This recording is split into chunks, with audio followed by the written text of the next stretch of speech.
સરકારના નળથી જળના દાવાઓ વચ્ચે દાહોદ જિલ્લાના ફતેપુરા તાલુકાનું જકોલા ગામ આજે ટીપા ટીપા એ પાણી માટે વલખા મારી રહ્યું છે। ગામના માળ ફળિયામાં વસતા આશરે 700 જેટલા ગ્રામજનો માટે આ કાળઝાળ ગરમી વચ્ચે જીવવું દોહિલું બની ગયું છે।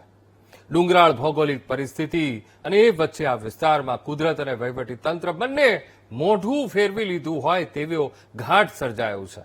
ગામમાં અંદાજે 25 જેટલા બોર હોવા છતાં પીવાના પાણીની સમસ્યા છે। સવાર પડતા જ વિકાસની વાતો અહીં બાજુ પર રહી જાય છે અને શરૂ થાય છે પાણી મેળવવા માટેનો સંઘર્ષ। અમારા ગામમાં વધારે પડતી તકલીફ સાહેબ પાણીની છે। એમાં વધારેમાં વધારે માળફળિયાને વધારે જ તકલીફ છે। હવે પંચાયત દ્વારા બોર કરવામાં આવ્યા છે, હેડપંપ કરવામાં આવ્યા છે, પણ પાણી અંદર જોઈતા પ્રમાણમાં મળતું નથી।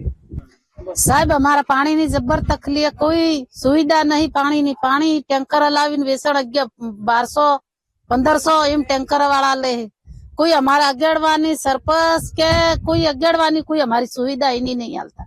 બધી રીતે અમારી તકલીફ है, पियानी टोरानी बधी रीते हम नाखी पीजे। कई रीते हमारे जीवन कई रीते रहू। आना में खोदी खोदी ने 4-5 वक्त आ पाइपे दाबी टाका बनाया ते हमारे पानी नहीं आई थी ने सायु ने हम 1000 आली ने हम पानी लावी ने आने महीना में हम थाकी पड़ी है तो अमने कोई चाहिदा थी हालतो ने हम तवा थई गई है। हमारा पानी ની તકલીફ है।